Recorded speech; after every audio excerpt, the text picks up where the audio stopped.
Hi there, it's Lori, and today's story is directly related to the Throwback Thursday, who I made it for.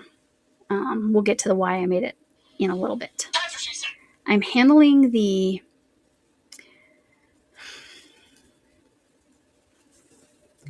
showing you the picture part, so sorry, a little bit differently this time because of the nature of why I made this. Anyway, so on that, here's the story. As I've mentioned before, I am friends on Facebook.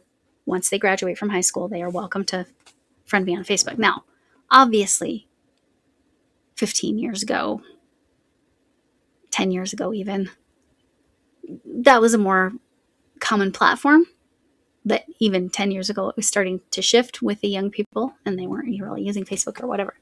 So I mention that because, kind of tells you this is from a long time ago that this student graduated from high school. But she had always struggled in my class a little bit, not because she couldn't, but because she would have some interpersonal challenges with other kids in the class or that kind of stuff, or whatever, she was a teenager. But she was my teacher's assistant one school year, and she was so helpful, and I appreciated her so much. But when she was out of high school, we stayed connected, and then she ended up having a baby, I think when she was about 20. I don't think she was still 19. I think she was about 20, with another of my former students. And she was having she was going to school. She was going to community college, and she needed help with math. And so obviously I was going to help her. She was very capable of learning. It was just, it had been a couple years anyway, because again, she wanted to make sure she could be independent and support her kid.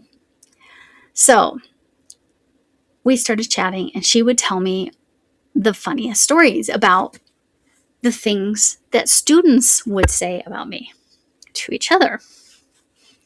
So one of the funnier things, and you may have already observed this, although I haven't cut my hair, except for the haircut I gave myself recently, I used to pretty much get a different haircut style every school year. I obviously couldn't change the color the way I do now, but now I change the color whenever I feel like it. So they would always talk in the summer, what kind of hair is Miss Mac going to have? Because again, that was my other last name.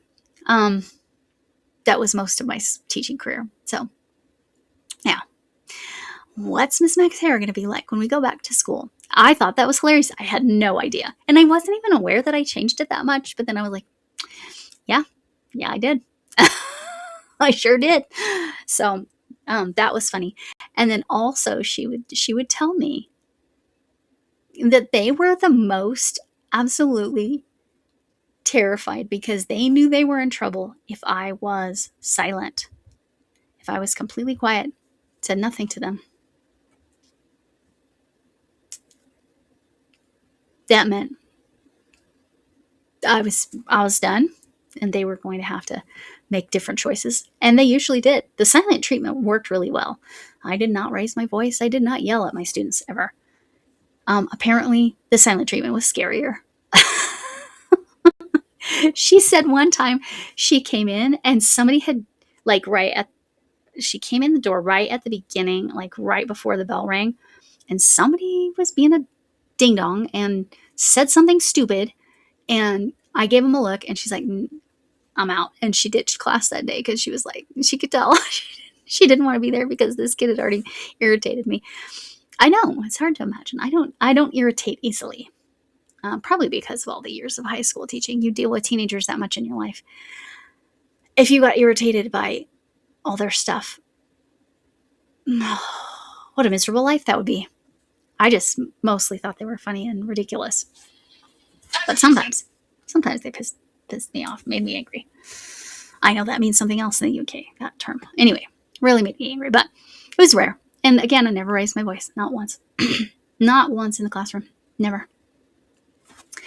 So then later, this girl, actually, her son was a little bit older. She got a job where it was really strange hours, and she actually hired my youngest, who was a teenager at that point, in high school. She might have been a junior, so almost a junior, or maybe even a senior in high school at that point. So 16, 17, or 18, she was somewhere in there. And she would drop her kiddo off at school or at school, at our house, and then my daughter would babysit, take care of him, which led to a really humorous story about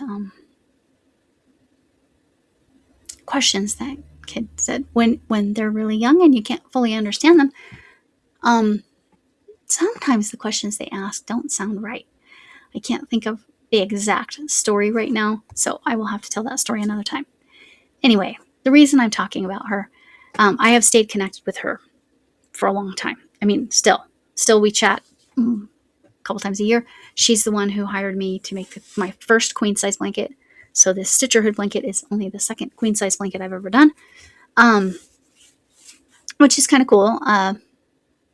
This is donation. That was for commission. I charged for yarn and a little bit, and they did pay me more than I asked, which was very kind. But they loved it so much they hired me to make another one for the son. Anyway, so lighthearted and funny up to now. Quick trigger warning,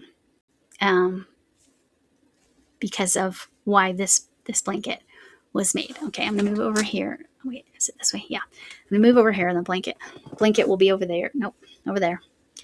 And what had happened was she had another son. I made a blanket for her then. That one was gifted because she was like, we don't really have the money to buy another one. And I'm like, no problem. I'll just, this one's on me. Baby blankets are my thing. I love to gift them. You all know that.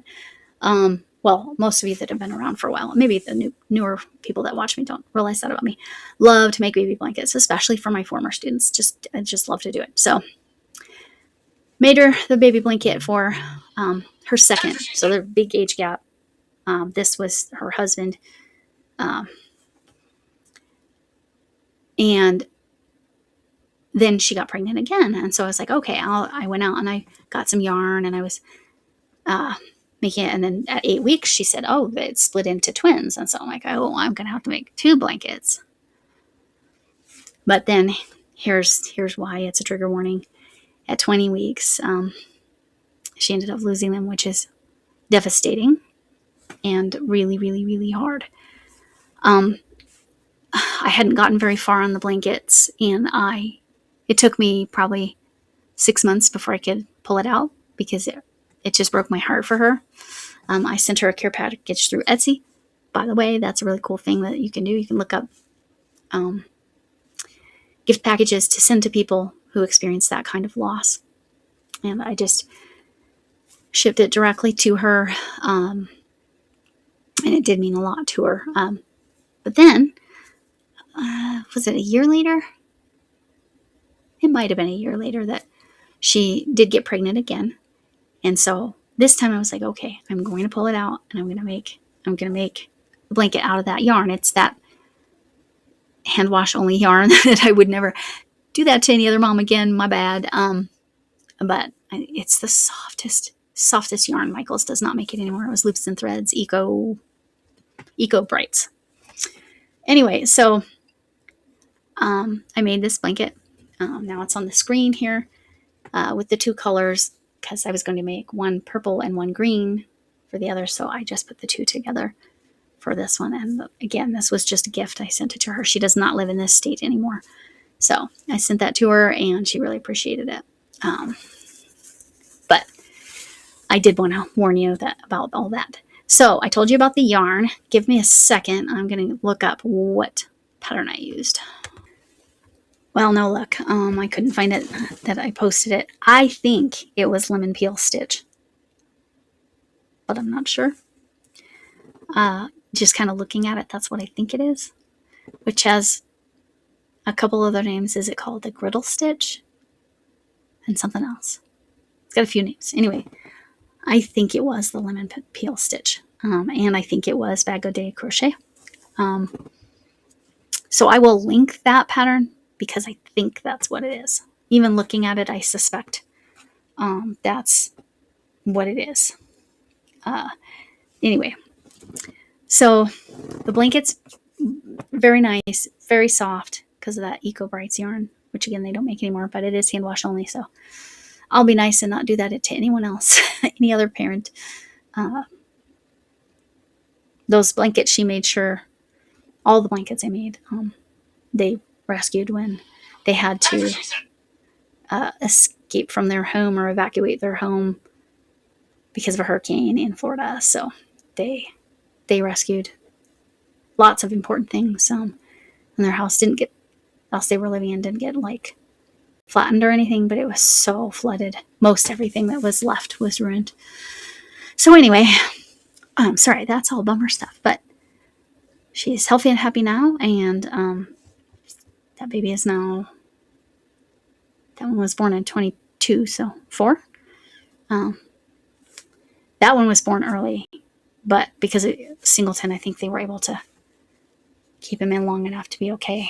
It was, just, she had a rough go there. But anyway, with that, thanks for coming in. Can I get an amen? Wrong way. Hugs to you all. Hugs from Mima Potato Head. Whatever kind of hug you need. Even if it's from a distance. And I hope to see you again. And be grateful for all the wonderful things you've been gifted in life. You matter, and kindness matters. Bye.